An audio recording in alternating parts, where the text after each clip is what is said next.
आज हम आपके लिए लेकर आए एक एक्शन फैंटेसी मूवी को जिसका नाम है the Prince of Persia the sand of time. इंसान की दगाबाजी और लालच की वजह से देवताओं ने एक जादुई खंजर अलमत की पाक जमीन पर उतारा ताकि इंसानों के बीच संतुलन बना रहे। लेकिन बदकिस्मती से इंसान इस खंजर के बारे में जान चुके हैं। क्या होगा अगर इंसान इस खंजर को हासिल कर लेंगे, क्योंकि लालची इंसान इस खंजर से अपनी किस्मत और वक्त बदलने की कोशिश करेंगे। क्या किसी को ये खंजर मिल पाएगा या नहीं, आइए पता करते हैं। मूवी की शुरुआत फारस राज्य से होती है जो पर्शिया के नाम से भी जाना जाता है, जहां पर राजा शर्मान अपने भाई निजाम के साथ मिलकर सल्तनत को चलाते थे। एक रोज राजा शर्मान अपने भाई निजाम और कुछ सिपाहियों के साथ नसाब की गलियों से गुजर रहे थे। तभी बीच में बिस नाम का छोटा लड़का सिपाही के आगे आ जाता है, जिससे सिपाही घोड़े से नीचे गिर जाता है। इसलिए वो बिस को मारने लगते हैं। अपने दोस्त को बचाने के लिए दास्तान बीच में आ जाता है और अपने दोस्त के साथ यहाँ से भागने लगता है। दास्तान बड़ी चालाकी से सिपाहियों को चकमा देकर तेजी से आगे बढ़ रहा था, पर जल्द ही सिपाही इसे घेर लेते हैं और दास्तान को मारने ही वाले होते हैं। पर राजा शर्मान इस बच्चे की बहादुरी से बहुत खुश हो जाते हैं, लेकिन ये बच्चा अनाथ होता है। इसलिए राजा शर्मान दास्तान को अपना तीसरा बेटा बना लेते हैं, क्योंकि राजा के दो बेटे पहले से ही होते हैं, टस्क और गर्सिव। और इसके 15 साल बाद हम राज दरबार में निजाम के साथ दास्तान, टस्क और गर्सिव इन तीनों शहजादों को देखते हैं, क्योंकि निजाम अलमत शहर पर जंग करने की रणनीति बनाने को कहता है, क्योंकि अलमत की राजकुमारी तमीना पारस के दुश्मनों को इनके खिलाफ हथियार बेच रही है। निजाम बताता है कि हमारे सबसे बहादुर होशियार जासूस ने अलमत से आने वाले काफिले को रोका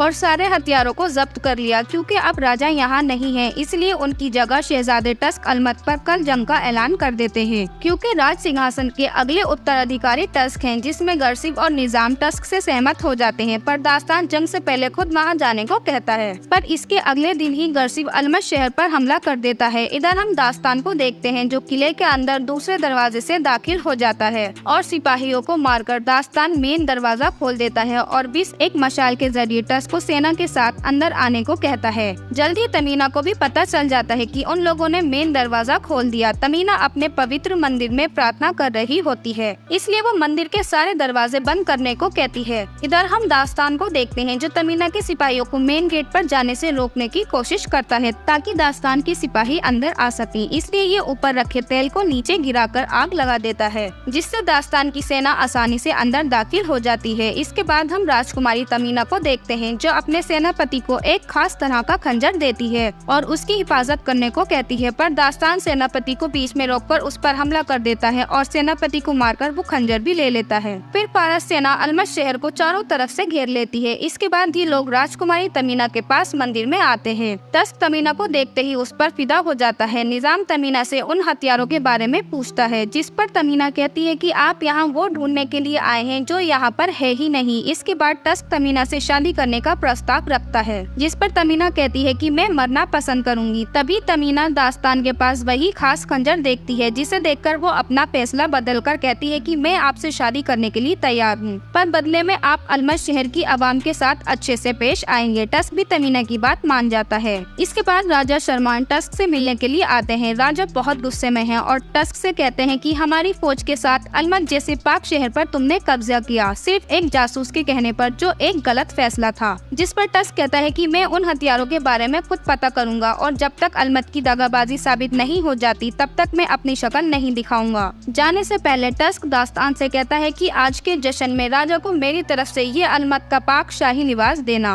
और इसके बाद रात को जश्न में दास्तान तमीना को राजा के पास लेकर जाता है। राजा दास्तान से कहते हैं कि तुम भाइयों का प्यार ही इस सल्तनत की हिफाजत कर सकता है, इस बात को हमेशा याद रखना। और फिर राजा सबसे कहता है कि भले ही दास्तान का खून शाही नहीं है, पर वो दिल से सुल्तान है। फिर दास्तान टस्क का दिया हुआ तोहफा राजा को दे देता है, जिसे राजा जल्द ही पहन लेते हैं। इसके बाद राजा टस्क के बजाय तमीना और दास्तान की शादी का ऐलान कर देते हैं। पर तभी राजा के शाही लिबास से धुआं निकलने लगता है, क्योंकि लिबास पहनने के बाद राजा का शरीर धीरे धीरे जलने लगा, क्योंकि इसमें जानलेवा जहर लगा है, जिससे जल्द ही राजा की मौत हो जाती है। गर्सिव को लगता है कि राजा को दास्तान ने मारा है, क्योंकि शाही लिबास दास्तान ने ही राजा को दिया था। इसलिए गर्सिव सिपाहियों से दास्तान को मारने के लिए कहता है, पर दास्तान शहजादी के साथ किले से नीचे पानी में कूद जाता है और यहाँ से बाहर निकलने की कोशिश करता है। पर सिपाही भी इन पर लगातार तीर बरसा रहे होते हैं, पर किसी तरह दास्तान तमीना को यहाँ से ले जाने में कामयाब हो जाता है और फिर तमीना को बताता है कि मैंने अपने पिता को नहीं मारा, वो लिबास मुझे टस्क ने दिया था। दास्तान को लगता है कि टस्क ने राजा बनने के लिए अपने पिता को मार दिया और इल्जाम दास्तान पर लगा दिया।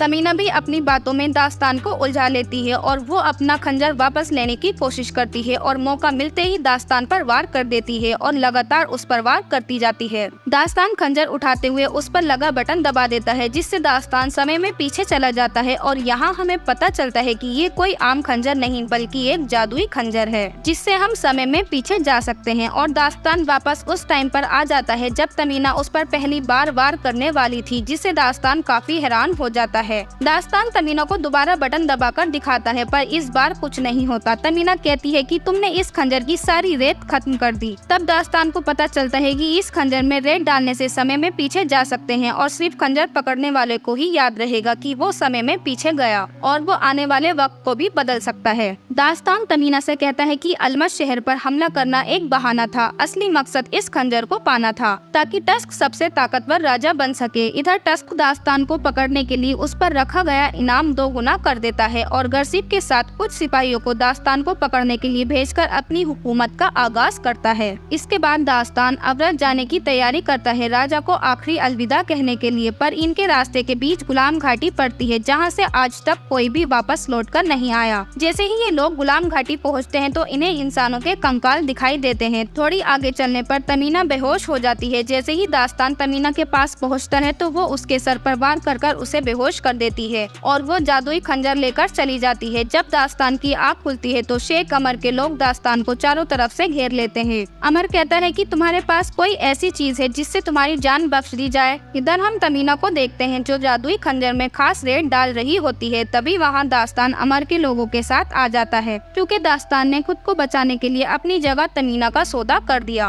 अमर तमीना से नौकरों की तरह काम कराता है और दास्तान को भी पकड़ लेता है। क्योंकि दास्तान पर रखा गया इनाम बहुत ज्यादा है, इसलिए अमर का इरादा बदल गया और अमर वो जादुई खंजर लेकर अपने आदमी को दे देता है, जिसे देखकर तमीना उसके पीछे खंजर लेने के लिए जाती है और अमर के लड़ाकू शतुरमुर्ग छोड़ देती है, जिसकी वजह से चारों तरफ भगदड़ मच जाती है। इसी बीच दास्तान जादुई खंजर लेकर तमीना के साथ अवरत आ जाता है और ये दोनों ही अपने भेष बदल लेते हैं ताकि इन्हें कोई पहचान ना सके। इसके बाद दास्तान आखिरी बार अपने पिता को देखता है और अपने चाचा निजाम को एक जगह मिलने के लिए बुलाता है। जल्दी निजाम दास्तान के बताए गए पते पर पहुंच जाता है। दास्तान निजाम से कहता है कि टस्क ने वो शाही लिबास मुझे राजा को देने के लिए कहा था। मैंने राजा को नहीं मारा, टस्क ने राजा को मारा है ताकि वो उनकी जगह राजा बन सके। और ये भी बताता है कि अलमत पर हमला जादुई खंजर के लिए किया गया था, जिससे समय में पीछे जा सकते हैं और अब वो जादुई रेत की तलाश में है जिससे वो खंजर चलता है। निजाम के कहने पर दास्तान उसे वो जादुई खंजर दिखाता है, पर तमीना ने वो खंजर चुराकर उसकी जगह कुछ और रख दिया। तभी दास्तान निजाम के जले हुए हाथों को देखकर समझ जाता है कि राजा को टस्क ने नहीं निजाम ने मारा है, क्योंकि निजाम के हाथ शाही लिबास पर जहर लगाते हुए जले थे, न कि उन्हें बचाते हुए। तभी निजाम के लोग दास्तान पर हमला कर देते हैं, पर दास्तान इतनी आसानी से इनके हाथ नहीं आता। वो इन लोगों को चकमा देकर यहाँ से भागने की कोशिश करता है, पर तभी दास्तान के सामने गरसिब आ जाता है और उसे मारना शुरू कर देता है। पर दास्तान गरसिब से ज्यादा माहिर सिपाही है। जल्द ही दास्तान गरसिब को शिकस्त देकर यहाँ से चला जाता है। इधर निजाम टस्क को बताता है कि दास्तान उसे मारने के लिए आया था, उसे जल्द ही मारना होगा वरना वो हम सब के लिए बहुत बड़ा खतरा बन जाएगा। पर टस्क उसे मारने के बजाय उसे जिंदा पकड़ने का आदेश दे देता है। इसलिए निजाम हसन सेन के पास जाता है दास्तान को मरवाने के लिए, क्योंकि हसन सेन अपनी काली शक्तियों से किसी का भी पता लगा सकते हैं और ये एक बार किसी को मारने के लिए ठान लेते हैं तो उसका जिंदा बचना नामुमकिन हो जाता है। इधर हम दास्तान को देखते हैं जो तमीना को ढूंढकर उससे जादुई खंजर ले लेता है, पर तभी वहाँ रेतीला तूफान आ जाता है, इसीलिए ये लोग एक जगह पर रुक जाते हैं। तब तमीना दास्तान से कहती है कि अलमस शहर में इस पूरी कायनात का दिल है।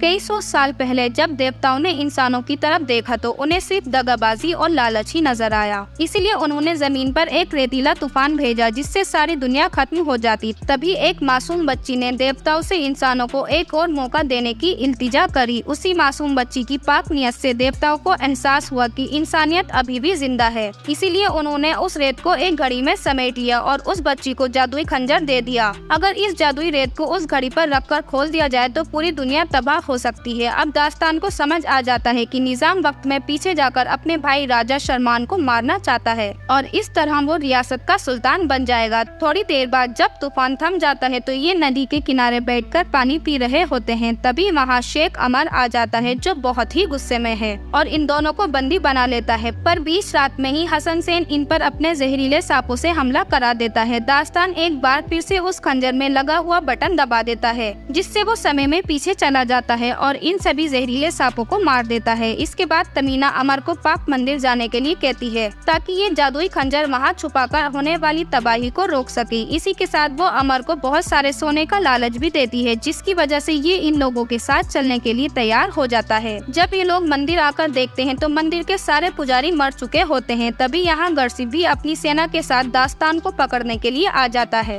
दास्तान गर्सिफ को निजाम की सारी सच्चाई बता देता है। तभी यहाँ हसन सेन आ जाता है इन लोगों को मारने के लिए, और गर्सिफ भी इनके तेज ब्लेड के आगे नहीं टिक पाता। ये लोग बड़ी बेरहमी से सबको मारते जाते हैं। इधर दास्तान तमीना को वो जादुई खंजर छुपाने के लिए रोकता है, क्योंकि इसमें तमीना की जान भी जा सकती है। तमीना अपनी बातों में दास्तान को उलझा लेती है और खंजर छुपाने की कोशिश करती है, पर तभी वहाँ हसन सेन का योद्धा आकर इसे रोक लेता है। दास्तान इससे लड़ते हुए बाहर आ जाता है और बड़ी बहादुरी के साथ इसका मुकाबला करता है। मौका मिलते ही गर्सिफ इसे मार देता है और मरते हुए कहता है कि सल्तनत को बचा लो। तभी तमीना आकर बताती है कि हसन सेन वो जादुई खंजर ले गया। दास्तान कहता है कि किसी भी कीमत पर हम वो खंजर वापस लाकर रहेंगे, और इस सब में अमर भी इनका साथ देता है। इधर निजाम भी सुरंग का पहला हिस्सा पार कर चुका है और जादुई रेत के काफी करीब आ चुका है, और उस जादुई खंजर को एक मंदिर में रख देता है, जिसकी हिफाजत खुद हसन सेन कर रहा है। सीसो कहता है कि मेरा चाकू हसन सेन से ज्यादा तेज है, क्योंकि सीसो भी एक माहिर सिपाही है जिसका निशाना बहुत तेज है। इसीलिए सीसो जादुई खंजर लेने के लिए मंदिर चला जाता है। हसन सेन सीसो को देखते ही उस पर तेज नुकीले ब्लेड से हमला कर देता है, जिससे सीसो बचते हुए हसन सेन पर पलटवार कर देता है, और ये दोनों ही बहुत तेज हैं। जल्द ही सीसो हसन सेन को अपने तेज चाकू से मौत के घाट उतार देता है, पर इस सब में सीसो भी घायल हो जाता है। तभी यहाँ निजाम के लोग भी आ जाते हैं। सीसो जादुई खंजर को नीचे फेंक देता है, जो सीधा दास्तान के पास पहुँच जाता है, और दास्तान जल्द ही वो खंजर लेकर अपने भाई टस्क के पास आ जाता है, और टस्क को निजाम के साथ इस जादुई खंजर के बारे में भी सब कुछ बता देता है। पर टस्क को दास्तान की बात पर भरोसा नहीं है, इसलिए दास्तान खंजर से खुद को मार लेता है और मरने से पहले टस्क से जादुई खंजर का बटन दबाने को कहता है, और तभी वहाँ निजाम आ जाता है, और तभी टस्क वो जादुई खंजर का बटन दबा देता है, जिससे वो समय में पीछे चला जाता है। अब टस्क को भी समझ आ जाता है कि दास्तान जो भी कह रहा था वो सब कुछ सच है। तभी वहाँ निजाम आकर टस्क को मार देता है, और वो जादुई खंजर दास्तान से लेकर चला जाता है और हसन सेन को दास्तान को मारने के लिए कहता है। तभी वहाँ तमीना भी आ जाती है और दास्तान हसन सेन को मार देता है। वक्त बहुत कम है, इसीलिए तमीना दास्तान को एक खुफिया रास्ते से रेत की घड़ी के पास लेकर जाती है, ताकि ये लोग निजाम से पहले वहाँ पहुंचकर उसे रोक सकें। पर ये जगह बहुत खतरनाक है। जैसे ही एक पत्थर गलत जगह पर गिरता है तो पूरी जगह खत्म होने लगती है, क्योंकि रेत सब कुछ अपने अंदर समाने लगती है। किसी तरह दास्तान मंदिर पहुंच जाता है और ये उस जादुई रेत को भी देखता है। तभी वहाँ हसन सेन आ जाता है, जो अभी भी जिंदा है, और ये दास्तान को मारने की कोशिश करता है। लेकिन तभी वहाँ तमीना आ जाती है और इसी का जहरीला सांप इसके ऊपर छोड़ देती है, और दास्तान इसे जल्द ही मार देता है। इसके बाद ये दोनों निजाम को रोकने की कोशिश करते हैं, पर निजाम दास्तान के साथ साथ तमीना को भी नीचे फेंक देता है। तमीना दास्तान से हाथ छुड़ा लेती है, ताकि दास्तान निजाम को रोक सके। जब तक दास्तान ऊपर पहुंचता है तब तक निजाम उस जादुई खंजर को घड़ी की रेत से जोड़ देता है। निजाम को रोकते हुए दास्तान से वो जादुई खंजर का बटन दब जाता है, जिससे रेत का तूफान पूरे शहर को तबाह करने लगता है, और ये लोग समय में पीछे जाने लगते हैं। पर किसी तरह दास्तान इस जादुई खंजर को घड़ी की रेत से अलग कर देता है, जिसके बाद दास्तान टाइम में बहुत पीछे आ जाता है, और ये वो वक्त होता है जब ये लोग अलमत शहर पर कब्जा करने जा रहे होते हैं। तभी दास्तान टस्क से हमला न करने को कहता है, पर टस्क को कुछ समझ नहीं आता। निजाम को भी दास्तान पर शक होने लगता है कि वो उसके लिए खतरा बन चुका है, इसलिए बेकाबू होकर वो दास्तान को मारने की कोशिश करता है, जिसे टस्क को भी समझ आ जाता है कि दास्तान जो कह रहा था वो बिल्कुल सच कह रहा है, और दास्तान को बचाते हुए ये निजाम को मार देता है। इसके बाद टस्क तमीना के पास जाकर माफी मांगता है और दास्तान से शादी करने का प्रस्ताव रखते हुए दोस्ती का हाथ आगे बढ़ाता है। इसके बाद दास्तान जादुई खंजर तमीना को दिखाता है, जिसे देखकर तमीना चौंक जाती है, और फिर ये दोनों बाहर आकर बातें करने लगते हैं, और तमीना भी दास्तान से शादी करने के लिए मान जाती है। और इसी के साथ इस शानदार मूवी का एंड हो जाता है। अगर वीडियो अच्छी लगी तो लाइक करो, कमेंट करो, सब्सक्राइब करो हमारे चैनल को। हम मिलते हैं आपसे नेक्स्ट वीडियो में, तब तक के लिए बाय बाय।